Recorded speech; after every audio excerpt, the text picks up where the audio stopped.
ನಮಸ್ಕಾರ ಸ್ನೇಹಿತರೆ, ಭಕ್ತಿ ವೈಭವ ಯೂಟ್ಯೂಬ್ ಚಾನಲ್ಗೆ ತಮಗೆಲ್ಲರಿಗೂ ಸುಸ್ವಾಗತ. ಸ್ನೇಹಿತರೆ, ಇಂದಿನ ವಿಡಿಯೋದಲ್ಲಿ ನಾವು ಪೂಜೆಯಲ್ಲಿ ದೀಪ ಆರಿದರೆ ಏನಾಗುತ್ತೆ, ಹಾಗೆ ದೇವರ ಕೋಣೆಯಲ್ಲಿ ಈ ಒಂದು ನಿಯಮಗಳನ್ನು ನೀವು ಪಾಲಿಸೋದ್ರಿಂದ ದೇವರ ಕೃಪೆ ಸದಾ ನಿಮ್ಮ ಮೇಲೆ ಇರುತ್ತೆ. ಹಣದ ಕೊರತೆ ಬಾರಲ್ಲ, ನಿಮ್ಮ ಕಷ್ಟಗಳೆಲ್ಲ ಕಳೆಯುತ್ತೆ, ಹಾಗೆ ಮನೆಯಲ್ಲಿ ಸಂಪತ್ತು ಸಮೃದ್ಧಿ ತುಂಬಿರುತ್ತೆ. ಈ ನಿಯಮಗಳನ್ನು ನೀವು ಪಾಲಿಸಲೇಬೇಕು. ಹಾಗೆ ಪೂಜೆ ಮಾಡಬೇಕಾದ ಸಂದರ್ಭದಲ್ಲಿ ಈ ರೀತಿ ದೀಪ ಕೂಡ ಆರಬಾರ್ದು. ಏನಾಗುತ್ತೆ ಅಂತ ವಿಡಿಯೋ ಮೂಲಕ ತಿಳ್ಕೊಳ್ಳೋದಕ್ಕಿಂತ ಮುಂಚೆ ದಯವಿಟ್ಟು ಚಾನಲನ್ನು ಸಬ್ಸ್ಕ್ರೈಬ್ ಮಾಡ್ಕೊಳ್ಳಿ. ವಿಡಿಯೋ ಇಷ್ಟ ಆಯಿತು ಅಂದರೆ ವಿಡಿಯೋಗೆ ಲೈಕ್ ಮಾಡಿ, ಶೇರ್ ಮಾಡಿ, ಕಮೆಂಟ್ ಮಾಡಿ. ಕಮೆಂಟ್ ಬಾಕ್ಸ್ನಲ್ಲಿ ನಿಮಗೆ ಇಷ್ಟವಾದ ದೇವರ ಹೆಸರನ್ನು ಕಮೆಂಟ್ ಮಾಡಿ. ಸ್ನೇಹಿತರೆ, ಪ್ರತಿನಿತ್ಯ ನಾವು ದೇವರ ಪೂಜೆ ಮಾಡುವುದರಿಂದ ನಮ್ಮಲ್ಲಿ ಗುಣಾತ್ಮಕ ಬದಲಾವಣೆಗಳು ಆಗುತ್ತೆ ಅಂತಲೇ ಹೇಳ್ಬೋದು. ಪ್ರತಿನಿತ್ಯ ದೇವರನ್ನು ಹೇಗೆ ಪೂಜಿಸಬೇಕು ಅಂತ ನೀವು ತಿಳ್ಕೊಳ್ಳೇಬೇಕಾಗಿರುವಂತಹ ವಿಷಯ. ದೇವರ ಕೋಣೆಯಲ್ಲಿ ಯಾವೆಲ್ಲ ನಿಯಮಗಳನ್ನು ಪಾಲಿಸಬೇಕು ಅಂತ ನೋಡೋದಾದರೆ, ದೇವರ ಮೇಲೆ ನಂಬಿಕೆಯನ್ನಿಡುವುದು ಮತ್ತು ಪ್ರತಿನಿತ್ಯ ಶುದ್ಧ ಮನಸ್ಸಿನಿಂದ ದೇವರನ್ನು ಪೂಜಿಸುವುದು ಶಾಂತಿ ಮತ್ತು ಸಂತೋಷದ ಜೀವನಕ್ಕೆ ತಳಹದಿ ಅಂತಲೇ ಹೇಳ್ಬೋದು. ಪುರಾಣಗಳ ಪ್ರಕಾರ ಮನೆಯಲ್ಲಿ ದೇವರ ಕೋಣೆಯನ್ನು ಸ್ಥಾಪಿಸುವುದರಿಂದ ಮನೆಯಲ್ಲಿ ಸಕಾರಾತ್ಮಕ ಶಕ್ತಿಗಳ ನೆಲೆಯಾಗುತ್ತದೆ, ದುಷ್ಟಶಕ್ತಿಗಳು ನಾಶವಾಗುತ್ತವೆ, ಹಾಗೂ ಮನೆಯಲ್ಲಿನ ಎಲ್ಲ ಸಮಸ್ಯೆಗಳು ದೂರಾಗುತ್ತದೆ ಅಂತಲೇ ಹೇಳ್ಬೋದು. ಹಾಗೆ ಮನೆಯಲ್ಲಿ ದೇವರ ಕೋಣೆಯನ್ನು ಸ್ಥಾಪಿಸುವ ಆಸೆ ನಿಮ್ಮಲ್ಲಿದ್ದರೆ ನೀವು ಕೆಲವೊಂದು ನಿಯಮಗಳನ್ನು ಅನುಸರಿಸಲೇಬೇಕಾಗತ್ತೆ. ಅಥವಾ ಈಗಾಗಲೇ ನೀವು ಮನೆಯಲ್ಲಿ ದೇವರ ಕೋಣೆಯನ್ನು ಹೊಂದಿದ್ದು ಪ್ರತಿನಿತ್ಯ ಪೂಜೆಯನ್ನು ಸಲ್ಲಿಸುತ್ತಿದ್ದರೆ ಈ ವಿಷಯಗಳನ್ನು ನೀವು ನೆನಪಿನಲ್ಲಿ ಇಟ್ಕೋಬೇಕಾಗತ್ತೆ. ಮೊದಲನೇದಾಗಿ, ಯಾವುದೇ ಪೂಜೆಯನ್ನು ನಾವು ಆಯೋಜಿಸಿದಾಗ ಭತ್ತ ಮತ್ತು ಅಕ್ಕಿ ಅವಶ್ಯಕತೆವಾಗಿರುತ್ತೆ. ಪೂಜೆಯಲ್ಲಿ ಧಾನ್ಯವನ್ನು ಬಳಸುವಾಗ ಅವುಗಳು ಮುರಿಯದಂತೆ ನೋಡಿಕೊಳ್ಳಿ. ಅಕ್ಕಿಯನ್ನು ಅರಿಶಿನ ನೀರಿನಲ್ಲಿ ಅಥವಾ ಅರಿಶಿನದ ಪೇಸ್ಟ್ನಲ್ಲಿ ನೆನೆಸಿ ನಂತರ ಪೂಜೆಗೆ ಬಳಸುವುದನ್ನು ಶುಭವೆಂದು ಪರಿಗಣಿಸಲಾಗುತ್ತದೆ. ಪೂಜೆಯ ಫಲವನ್ನು ಪಡೆಯಲು ನಾವು ವೀಳ್ಯದೆಲೆಯನ್ನು ಪೂಜೆಯಲ್ಲಿ ಬಳಸಬೇಕು. ಪೂಜೆಗೆ ಬಳಸುವ ವೀಳ್ಯದೆಲೆಯು ಮುರಿದಿರಬಾರದು. ವೀಳ್ಯದೆಲೆಯೊಂದಿಗೆ ಪೂಜೆಯಲ್ಲಿ ಏಲಕ್ಕಿ, ಲವಂಗ ಮತ್ತು ಗುಲಾಬಿ ದಳಗಳನ್ನು ಬಳಸಬೇಕಾಗುತ್ತದೆ.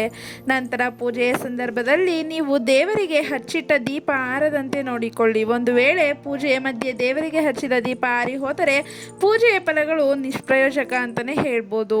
ಇದಾದ ನಂತರ ಯಾವುದೇ ಪೂಜೆಯಲ್ಲಿ ನೀವು ಅನುಸರಿಸಬೇಕಾದ ಸರಳ ವಿಧಾನ ನೋಡೋದಾದರೆ, ನೀವು ಪೂಜಿಸಬೇಕಾದ ದೇವರನ್ನು ಪೂಜೆಗೆ ಆಹ್ವಾನಿಸಿ ದೇವರನ್ನು ಪ್ರಾರ್ಥಿಸಿ ನಂತರ ದೇವರಿಗೆ ಪೂಜೆಯಲ್ಲಿ ಕುಳಿತುಕೊಳ್ಳಲು ಉತ್ತಮ ಸ್ಥಳವನ್ನು ನೀಡಿ ದೇವರಿಗೆ ಅಭಿಷೇಕವನ್ನು ಕೂಡ ಮಾಡಬೇಕಾಗತ್ತೆ.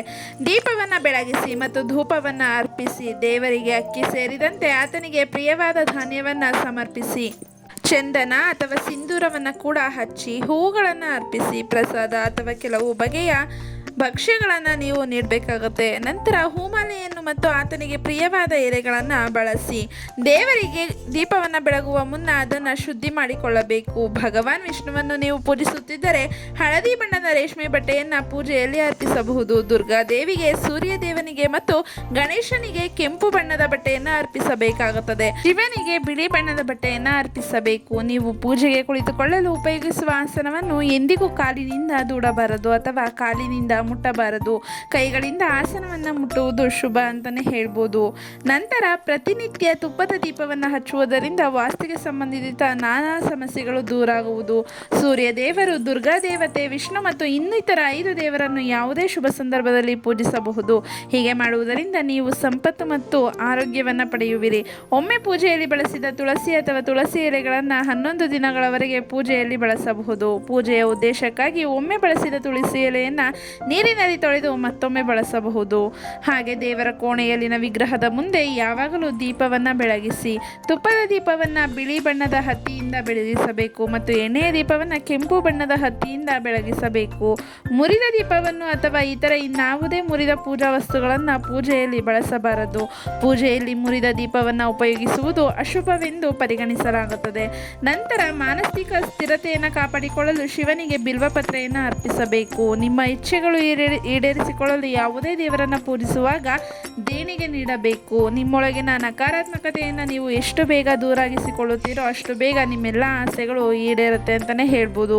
ಹಾಗೆ ಯಾವ ದೇವರಿಗೆ ಎಷ್ಟು ಪ್ರದಕ್ಷಿಣೆಯನ್ನು ಹಾಕಬೇಕು ಅಂತ ನೋಡೋದಾದರೆ, ವಿಷ್ಣು ದೇವರಿಗೆ 4 ಬಾರಿ, ಗಣೇಶನಿಗೆ 3 ಬಾರಿ, ಸೂರ್ಯದೇವನಿಗೆ 7 ಬಾರಿ, ದುರ್ಗಾಗೆ 1 ಬಾರಿ, ಶಿವನಿಗೆ ಅರ್ಧ ಸುತ್ತನ್ನು ಹಾಕಿದ್ರೆ ಸಾಕಾಗುತ್ತೆ.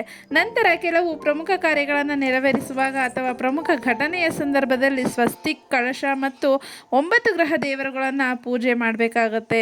ನಂತರ ನಿಮ್ಮ ಮನೆಯ ದೇವರ ಕೋಣೆಯಲ್ಲಿನ ಕೋಣೆಯಲ್ಲಿ ಕಸ ಇರದಂತೆ ನೋಡಿಕೊಳ್ಳಿ. ಯಾವುದೇ ಕಸ ಅಥವಾ ಬೇಡದ ವಸ್ತುಗಳನ್ನು ದೇವರ ಕೋಣೆಯಲ್ಲಿ ಇಡಬೇಡಿ. ನಂತರ ದೈವಿಕ ಶಕ್ತಿಯುಳ್ಳ ಶಂಖದಿಂದ ಶಿವನಿಗೆ ಚಂದನ ಮತ್ತು ನೀರನ್ನು ಅರ್ಪಿಸಬೇಡಿ. ಯಾವುದೇ ಕಾರಣಕ್ಕೂ ಅರ್ಪಣೆ ಮಾಡಬಾರ್ದಾಗತ್ತೆ. ಚಪ್ಪಲಿ ಅಥವಾ ಬೂಟುಗಳನ್ನು ಧರಿಸಿ ಪೂಜಾ ಕೋಣೆಯನ್ನು ಅಥವಾ ಪೂಜೆಯ ಸ್ಥಳವನ್ನು ಪ್ರವೇಶ ಮಾಡಬಾರ್ದು. ಹಾಗೆ ಚರ್ಮದ ಬೆಲ್ಟ್ ಅಥವಾ ಪರ್ಸನ್ನು ಕೂಡ ಪೂಜಾ ಸ್ಥಳಕ್ಕೆ ತೆಗೆದುಕೊಂಡು ಹೋಗಬಾರ್ದು.